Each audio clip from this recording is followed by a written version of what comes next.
Mintos a été ma première plateforme de prêt P2P sur laquelle j'investis depuis 2016 jusqu'à aujourd'hui.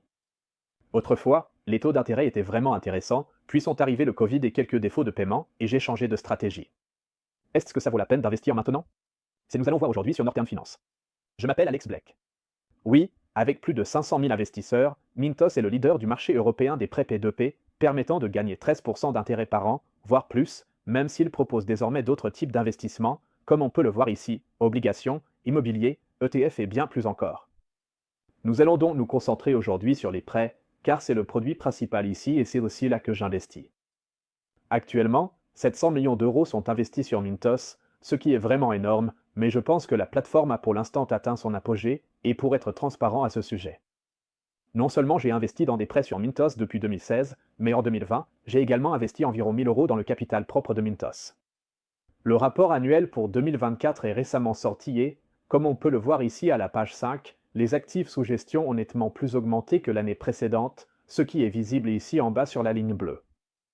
L'année dernière, de gros investissements ont été faits pour la croissance, mais avec 673 millions d'euros, les actifs ne sont finalement pas si élevés par rapport à il y a 5 ans, avant la crise du Covid. En 2019, ce montant s'élevait à 577 millions d'euros et si l'on utilise un calculateur d'inflation, on constate que l'augmentation réelle est inférieure au taux d'inflation.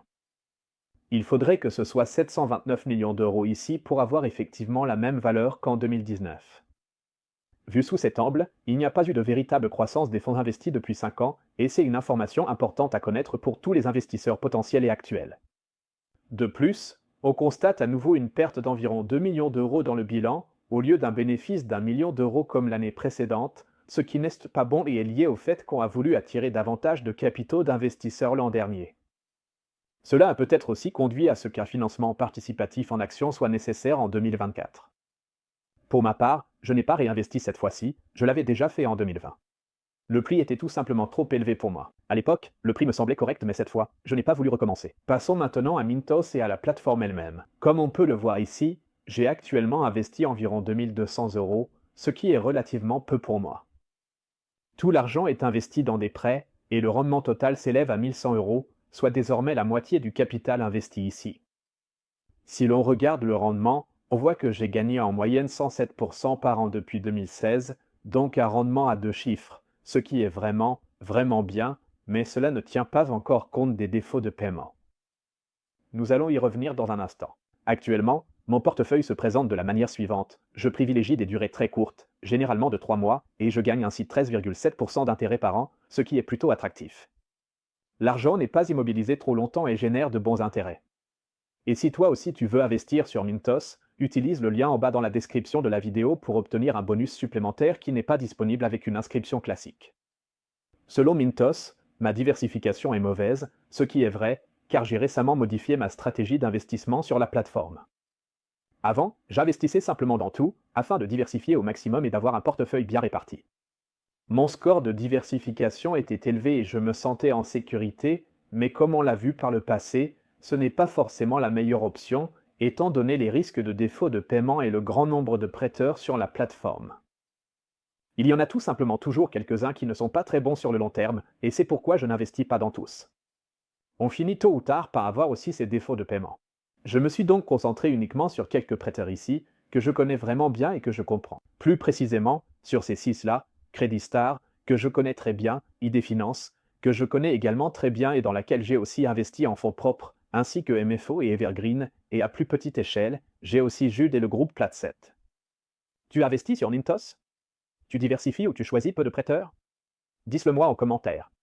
Je suis très curieux de voir à quel point nos approches diffèrent au sein de la communauté. Ici, on voit aussi une liste de mes prêts en cours, et là, on a mes investissements en retard pour un montant de 256 euros. Ce sont exactement ces défauts de paiement de prêteurs qui ne peuvent plus rembourser, dont j'ai parlé. Ce graphique commence en 2022 et a ensuite grimpé assez rapidement, principalement à cause de la guerre contre l'Ukraine, car à partir de 2022, très peu de fonds ont circulé depuis la Russie et l'Ukraine, notamment en raison de la loi martiale. Les défauts de paiement ici ont dépassé les 600 euros, atteignant un pic de presque 900 euros, puis ont diminué avec le temps. En janvier 2024, ils étaient encore à 504 euros et 12 mois plus tard, seulement la moitié. C'était vraiment une excellente évolution, comme on peut le voir ici. Et au total, plus de 1000 euros de mon portefeuille ont déjà été récupérés ici. Mintos récupère donc bel et bien des fonds auprès des prêteurs défaillants, dans la mesure du possible, ce qui est très bien et important. L'argent en provenance d'Ukraine et de Russie ne reviendra qu'après la fin de la guerre, si jamais il revient. Et comme on peut le voir en bas de la liste, les prêteurs restants viennent principalement de ces régions, mais il y en a aussi d'autres bien sûr. Dans l'ensemble, Mintos a fait du bon travail pour récupérer l'argent dans des situations de crise. Et cela me rend vraiment optimiste sur le long terme, car des défauts de paiement et des crises, il y en aura toujours. Et de bonnes récupérations sont essentielles dans ce contexte. Mais bien sûr, parfois on n'a tout simplement pas de chance et il faut comptabiliser des pertes, que l'on compense ensuite avec les intérêts perçus au moment de la déclaration d'impôt. Pour investir mon argent, j'utilise bien sûr l'option d'investissement automatique et je ne choisis pas les prêts manuellement. Je préfère définir mes critères une seule fois et laisser le système gérer pour moi, afin que cela reste vraiment une source de revenus passifs. J'adopte une stratégie un peu différente, comme je l'ai déjà mentionné. Comparé à la plupart des investisseurs, regardons ensemble cette stratégie. Comme on peut le voir ici en haut, je n'ai sélectionné qu'environ la moitié des prêteurs, et tous ne remplissent pas non plus mes autres critères. Le premier sur la liste est Credit Fiel, du Mexique, que j'ai moi-même visité et qui dispose d'un modèle économique très solide basé uniquement sur des prêts accordés à des fonctionnaires de l'État, qui remboursent de manière garantie puisque la mensualité du crédit est prélevée directement sur leur salaire avant même qu'ils ne le reçoivent. C'est vraiment unique, je ne connais pas ça dans d'autres pays. Ensuite, il y a Credit Star, je me suis rendu et je collabore depuis longtemps. Ensuite vient Nerito, que j'ai également visité, ainsi qu'une grande partie du groupe Eleven, anciennement appelé Mogo, qui est un géant en Europe. Puis viennent ID Finance et Jude, ainsi que MFO du Kazakhstan, et enfin Platset. Je souhaite obtenir au minimum 12% d'intérêt par an, avec une durée maximale de 12 mois. J'investis ici 50 euros par prêt et la diversification est désactivée ou dynamique, je ne sais pas encore vraiment comment je veux procéder. Et pour moi, ça a plutôt bien fonctionné. Je ne te conseillerais toutefois pas de simplement copier ma stratégie, car je peux évidemment me tromper, et comme toujours, ceci ne constitue pas un conseil en investissement. D'accord, passons maintenant à mon avis et à la réponse à la question de savoir si cela vaut la peine d'investir dans Mintos. Personnellement, je trouve Mintos intéressant et les recouvrements de l'année dernière ont été très solides. Mais oui, Mintos a bien sûr aussi ses faiblesses. Les nouvelles fonctionnalités coûtent beaucoup d'argent. Les coûts de personnel à eux seuls ont augmenté de 25% l'année dernière, tandis que le chiffre d'affaires n'a augmenté que de 9%, ce qui pousse les bénéfices dans la zone de perte.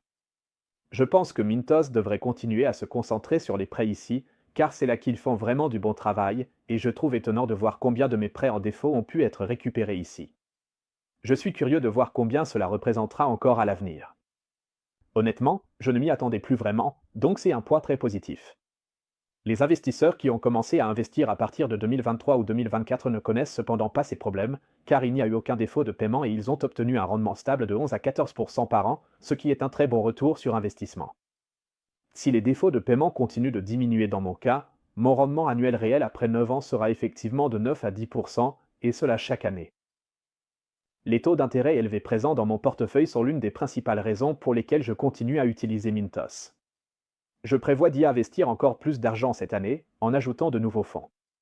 Actuellement, Mintos ne représente que 3,3% de mon portefeuille global de prêts P2P, qui s'élève à 67 000 euros, car pendant la crise du Covid, j'ai préféré suspendre les nouveaux dépôts afin d'observer comment la situation allait évoluer. Aujourd'hui, je compte réallouer une partie de mes investissements des StatGuru vers Mintos, car Mintos a mieux résisté à la crise et je suis prêt à y engager davantage de capitaux.